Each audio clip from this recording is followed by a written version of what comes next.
Com o desembargador João Batista Damasceno, Antônio Carlos Esteves e Rogério de Oliveira. E entrevistando hoje a advogada doutora Maíra Fernandes, ontem o Dia Internacional dos Direitos Humanos. Maíra, tem uma pergunta aqui do nosso ouvinte, estudante lá do campus da Ilha do Governador, o Rafael Teodoro. Ele diz assim: eu concordo com o argumento de que o judiciário é culpado. A senhora não acha que a mídia também é culpada, pois intimida o judiciário? Ótima pergunta, agradeço, realmente excelente pergunta. Bom, a mídia tem uma participação muito importante nisso, sem dúvida alguma, porque a mídia muitas vezes é a primeira a condenar, mesmo sem prova alguma, mesmo sem processo constituído. Ela é a primeira a condenar uma pessoa, e reverter essa pena é uma medida quase impossível, porque uma vez publicado no jornal, nunca a correção daquela imagem vai ser a mesma, porque sempre sai uma notinha bem pequena depois, e fica hoje em dia com redes sociais, com Google, a qualquer tempo você pesquisa toda aquela condenação prévia que a mídia já soltou. Evidente que os juízes, e aqui eu peço realmente até para os desembargadores presentes falarem, né, dessa importância do papel do juiz nisso, eles não podem se influenciar por essa mídia, né? Isso é um papel fundamental da independência dos juízes e de jamais se influenciar. Agora, infelizmente, eu não posso dizer que isso nunca aconteça, porque, lamentavelmente, nós temos, inclusive tem um livro muito interessante sobre essa questão da desembargadora Simone Schreiber, sobre a questão da mídia, né, nos processos, e ela mostra isso muito claramente.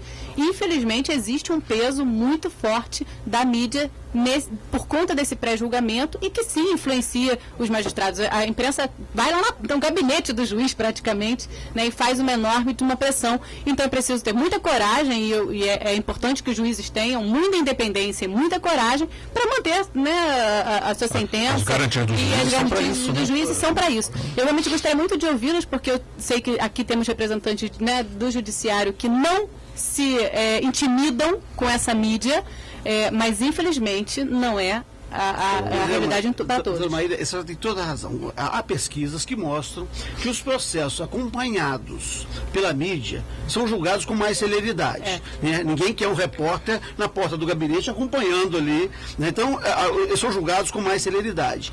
A outra é a tendência dos julgamentos acompanharem o que a mídia recomendou. Também pesquisas demonstram que há uma compatibilidade. Né? Isso é muito grave do ponto de vista das garantias, porque nós, quando vemos a televisão, nós vemos o que está na frente das câmeras, nós não sabemos os interesses que estão por trás das câmeras. Né? E aí eu acompanhei um certo período, o meu doutorado é nessa questão, né, dessa linguagem midiática e dos processos, tanto na política quanto na justiça. No caso da Erenice, né, a ex-ministra Erenice, durante 3 meses ela foi exposta cotidianamente no Jornal Nacional, e às vezes com reportagens de 10 minutos. Né? E 6 meses depois, quando ela foi inocentada, não, porque não teve nem processo, o William Bonner, no Jornal Nacional, deu a notícia em 17 segundos. E foi a única notícia dizendo, né, que tudo aquilo, né, não existia e que foi arquivado. Depois de 3 meses da exposição, se eu falar aqui da ministra Erenice Guerra, todo mundo vai lembrar da exposição que ela foi feita. Sim. Mas ninguém há de lembrar dos 17 segundos, né, em junho de 2011, né, quando, né, se noticiou que tudo aquilo existia e que tudo tinha sido arquivado. Isso pode destruir a vida de uma pessoa. Eu lembro a escola, não me lembro o nome da escola base, em São Paulo, que foi destruída porque os professores foram acusados de pedofilia, e a própria escola acabou, a vida dos professores acabou, foi arruinada, e depois foi descoberto que era a população demoliu a escola. Demoliu a escola, assim, o impacto é muito forte, né? E realmente isso não se resgata, não se reverte. Não, eu tenho uma decisão que está lá no meu currículo, que até hoje eu sou beneficente com bandidos, porque nós soltamos alguns acusados lá do Hotel Intercontinental, que estavam presos há 2 anos, sem que o Ministério Público desse um passo no processo. Estavam presos há 2 anos. Então, eu cumpri a lei, excesso de prazo, concedi o habeas corpus, eles foram para a rua. A minha Câmara, não fui eu, fui só o relator, a minha Câmara. O Ministério Público não recorreu, Mas o que a mídia vendeu é que eu soltei bandidos. É o que até hoje me cobram isso. Eu não estou nem aí para isso, porque eu cumpri a lei, fiz aquilo que a população espera de um juiz independente que respeita a lei. E assim mesmo, o nosso judiciário, com todas essas mazelas que nós estamos falando, é considerado, o Judiciário Fluminense, pelo 6º ano consecutivo, pelo Conselho Nacional de Justiça, o mais eficiente de todos os seus similares. Mas é eficiente assim. Prende muito pobre, né? Mantém as pessoas presas. Isso é de uma eficiência, Ciro.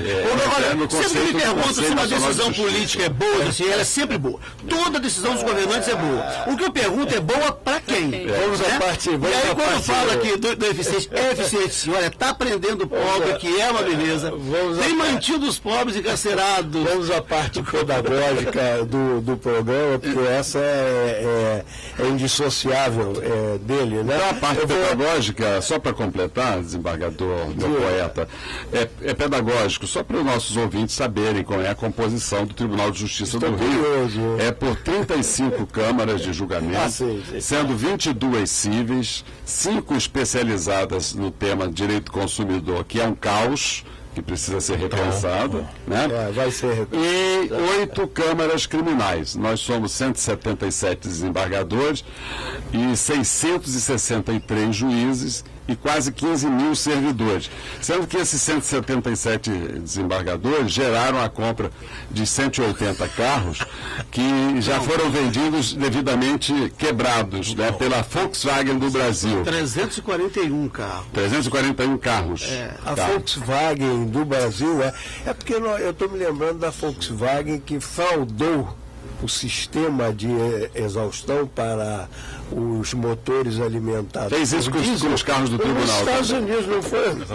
Não foi aqui não. Mas a pedagogia a que eu me refiro, senhores, é o seguinte. Notaram que eu disse há pouco: maldade, sadismo, vingança. Foi como se eu não tivesse dito nada. Sabe por quê? Diluiu-se. Eu não vou deixar de diluir desta vez.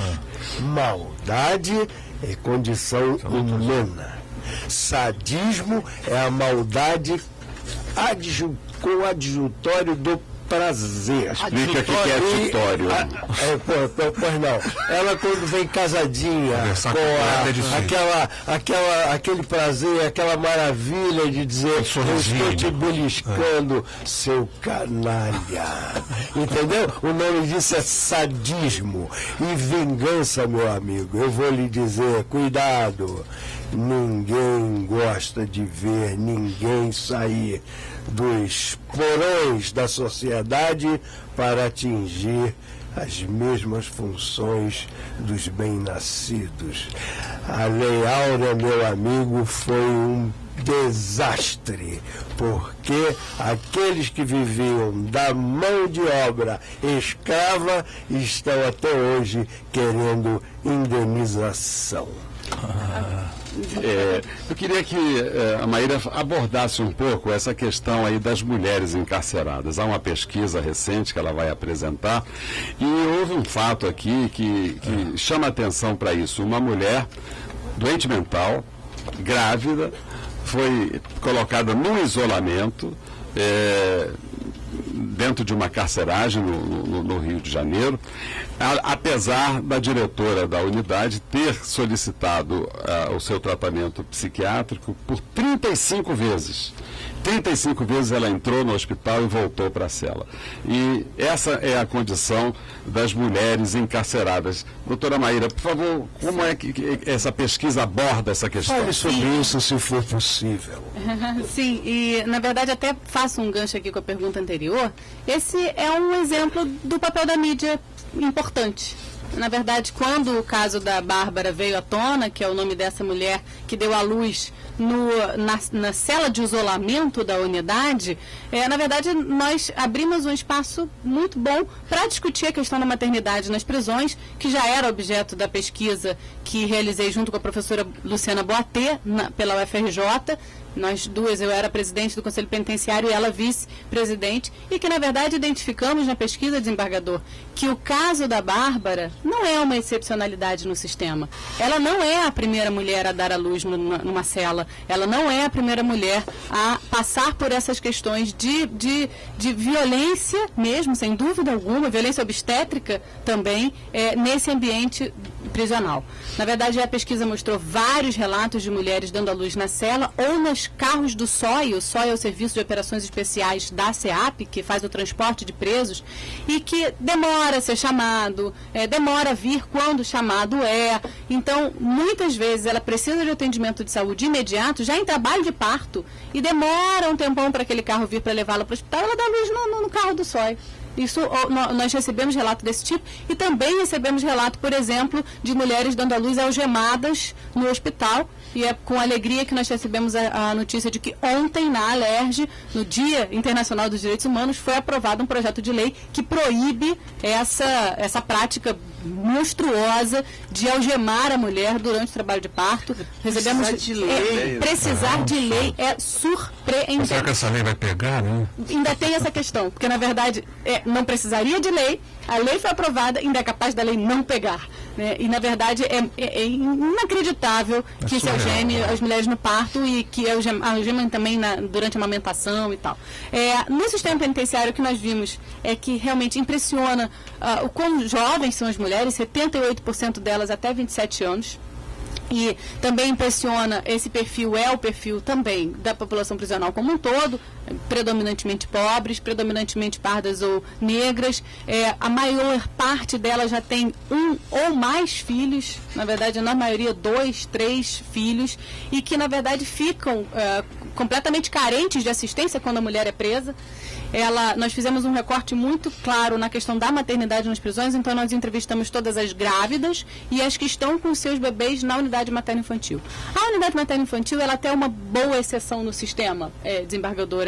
O ambiente é bastante lúdico, comparado a outras unidades fora do Rio de Janeiro, que eu já tive a oportunidade de conhecer, realmente até tem um tratamento muito diferenciado, muito atencioso. Agora, nós vimos que não há estrutura no sistema para receber essas grávidas, porque não há serviço de saúde no sistema. Exato. Então, toda gravidez no sistema vai ser sempre uma gravidez de risco. E a nossa lei já permite prisão domiciliar para essa mulher, a partir dos 7 meses de gravidez ou em gravidez de alto risco. Os juízes não aplicam mesmo. E nós vimos vários casos de mulheres entrando no sistema com a gravidez muito avançada, 7, 8, 9 meses de gestação, o que é absolutamente inaceitável. Daí a necessidade de realmente se pensar penas como prisão domiciliar ou monitoramento eletrônico, ou mesmo a liberdade para ela poder responder essa verdade. O The Economist hoje tem uma matéria falando sobre o que é considerado alguns abusos do juiz Sérgio Moro. E ele diz o seguinte: há prisões, a matéria trata das prisões para que as pessoas sejam compelidas à delação premiada, não como resultado de uma condenação. E é o seguinte: isso só existe porque o sistema jurídico brasileiro ele está de alguma forma aparelhado que permite aos juízes estes abusos. Né? Então o que nós temos aí, o juiz que decreta a prisão, né, de uma mulher no 7º, no 8º, no provisória, prisão provisória, que não é definitiva, exatamente. O sistema permite, não a lei em si, porque a lei, né, ela não permite, mas o conjunto de práticas no âmbito do Poder Judiciário acaba por referendar esses tipos de abusos. Então, o preconceito judiciário. Forte. E olha, 70% das réis primárias dessas mulheres que nós entrevistamos, o que também é assombroso. Realmente são números muito impressionantes. A enorme maioria presa por tráfico de drogas ou por crime de roubo, né, crime contra o patrimônio. E aí é interessante também fazer um link com o debate anterior, aqui da mesa anterior, porque a maior parte dessas mulheres que são presas por tráfico, é preciso falar sobre a questão do tráfico de drogas e o encarceramento feminino.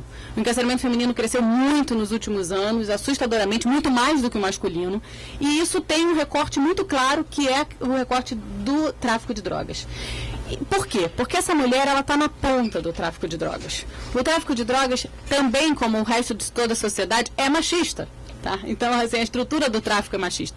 E esse fenômeno da feminização da pobreza tem levado cada vez mais as mulheres a encontrarem no tráfico de drogas uma saída alternativa a algum dinheiro ali, que ela que tem que sustentar sua família, enorme maioria chefe de família, responsável pelo cuidado com seus filhos, acaba encontrando ali no tráfico alguma opção por conta desse fenômeno muito claro da feminização da pobreza. Só que acontece que o tráfico não dá para essas mulheres as grandes hierarquias. Ele também é machista, como o mercado formal de trabalho é.